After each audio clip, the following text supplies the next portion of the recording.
ಸ್ವಸ್ತಿಕ್ ಅವರು ನಮ್ಮ ಜೊತೆ ಇದ್ದಾರೆ. ಸರ್ ನಮಸ್ತೆ, ಹೇಗಿದ್ದೀರಾ? ಫೈನ್, ನೀವು ಹೇಗಿದ್ದೀರಾ? ನಾನು ತುಂಬ ಚೆನ್ನಾಗಿದ್ದೀನಿ. ಇವತ್ತು ಫ್ಯಾನ್ಸ್ ಕ್ರಿಕೆಟ್ ಲೀಗ್ 11ನ ಟ್ರೋಫಿ ಲಾಂಚ್ ಮಾಡಿದ್ರಿ. ಸೊ ನಿಮ್ಮ ಕಡೆಯಿಂದ ಸಿಕ್ಕಾಪಟ್ಟೆ ಸಪೋರ್ಟ್ ಸಿಕ್ಕಿದೆ FCLಗೆ. ಸೊ ಹೇಗೆ ಅನಿಸ್ತಾ ಇದೆ? ಅಂದರೆ ನನಗೆ ಪ್ರೇಮ್ ಅವರು ಫಸ್ಟಿಗೆ ಅಪ್ರೋಚ್ ಆಗಿ ಆ್ಯಕ್ಚುಲಿ ಒಂದು ಫಸ್ಟ್ ಇದು ಸೀಸನ್ 10 ಇಯರ್ಸಿಂದ 10th ಸೀಸನ್ ಇದೆ ಆ್ಯಕ್ಚುಲಿ, ಇದು 11th ಸೀಸನ್. ಸೊ ಪ್ರೇಮ್ ಅವ್ರು ನನಗೆ ಮತ್ತು ಭರತ್ ಅವರು ಹಿಂಗೆ ಇದೆ ನಮ್ಮ ಕಾನ್ಸೆಪ್ಟ್ ಅಂತ ಹೇಳುವಾಗ ಸೊ ನಾನು ಏನು ಮಾತಾಡಲಿಲ್ಲ, ಓಕೆ ಅಂತೇಳಿ.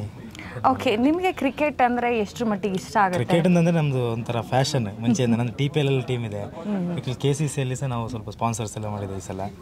ಸೊ ಇದಕ್ಕೆ ಇನ್ನು ನೆಕ್ಸ್ಟ್ ಇಯರ್ ನೋಡುವ, ಸ್ವಲ್ಪ ಇನ್ನೂ ಬೆಟರ್ ಆಗಿ ಮಾಡ್ಲಿಕ್ಕೆ ಹೇಳಿದ್ದೇನೆ, ಸಪೋರ್ಟ್ ಮಾಡ್ತೇನೆ ಅಂತ. ಹೌದು ಸರ್, ಈಗ ನಾವು ಇಂಟರ್ನ್ಯಾಷನಲ್ ಪ್ಲೇಯರ್ಸ್ ಕ್ರಿಕೆಟ್ ಆಡೋದನ್ನ ನೋಡ್ತೀವಿ, ಹಾಗೆ ಸ್ಟಾರ್ಸ್ಗಳು ಕ್ರಿಕೆಟ್ ಆಡೋದನ್ನ ನೋಡ್ತೀವಿ, ಫ್ಯಾನ್ಸ್ಗಳು ಕೂಡ ಕ್ರಿಕೆಟ್ ಆಡೋದನ್ನ ನೋಡಲಿಕ್ಕೆ ನಾವು ಕೂಡ ತುಂಬ ಕಾತರರಾಗಿದ್ದೀವಿ. ಆ ಕಾನ್ಸೆಪ್ಟ್ ಬಗ್ಗೆ ನಿಮ್ಗೆ ಹೇಗೆ ಅನಿಸ್ತು? ಫ್ಯಾನ್ಸ್ಗಳ ಕ್ರಿಕೆಟ್ ಮ್ಯಾಚ್ ಆ್ಯಕ್ಚುಲಿ ಏನು ಗೊತ್ತಾ, ಕಾಂಪಿಟೇಷನ್ ಇರುತ್ತೆ ಈಗ ಹೀರೋಸಿಮ್ ಅದರಲ್ಲಿ ಇದರಲ್ಲಿ ನಮ್ಮದು ಅಂತ ಇರುತ್ತಲ್ಲ. ಸೊ ಇದೊಂದು ನಂಗೆ ಇಲ್ಲಿ ಬಂದು ಆ್ಯಕ್ಚುಲಿ ಗೊತ್ತಾದ ಡೀಟೇಲ್ಸ್.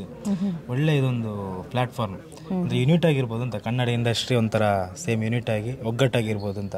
ಇದೇ ಕಂಟಿನ್ಯೂ ಆಗಲಿ, ಒಳ್ಳೇದಿದೆ. ಸೊ ನೀವು ಸಪೋರ್ಟ್ ಮಾಡ್ತಿರೋದ್ರಿಂದ FCL ಅವ್ರಿಗೂ ಕೂಡ ಒಂದು ಸ್ಟ್ರೆಂತ್ ಬಂದಾಗ ಆಗಿದೆ ಅಂತ ನಂಗೆ ಅನ್ಸುತ್ತೆ. ನಿಮ್ಗೆ ಹೇಗೆ ಅನ್ಸುತ್ತೆ? ಸೂಪರ್. ಅಂದರೆ ನಮ್ಮವ್ರು ಈಗ ಪ್ರೇಮ್ ಅವರಾಗಿರ್ಬೋದು, ಭರತ್ ಅವರಿರ್ಬೋದು, ಅವ್ರು ಏನು ನೆಕ್ಸ್ಟ್ ಏನು ಅಂದರೆ ಈ ಸ್ಪೋರ್ಟ್ಸ್ ಇವೆಂಟ್ಗೆ ಏನು ನಮ್ಮ ಜೊತೆ ಬಂದು ಹೇಳಿದರೆ ನಾವು ಆಲ್ವೇಸ್ ಸಪೋರ್ಟ್ ಆಗಿರ್ತೇವೆ ಅವ್ರಿಗೆ. ಓಕೆ, 27th and 28th ಇದೇ ಮತ್ತು ಮ್ಯಾಚ್ ನಡೆಯೋದ್ರಿಂದ ಸೊ ನೀವು ಯಾವಾಗ ಬರಬೇಕು ಅಂತ ಪ್ಲಾನ್ ಮಾಡ್ಕೊಂಡಿದ್ರಾ? ಯಾವ ಡೇ ಬರ್ತೀರಾ? ಅದು depends.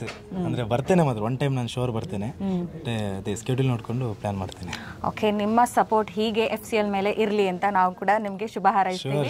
Thank you so much. Thank you.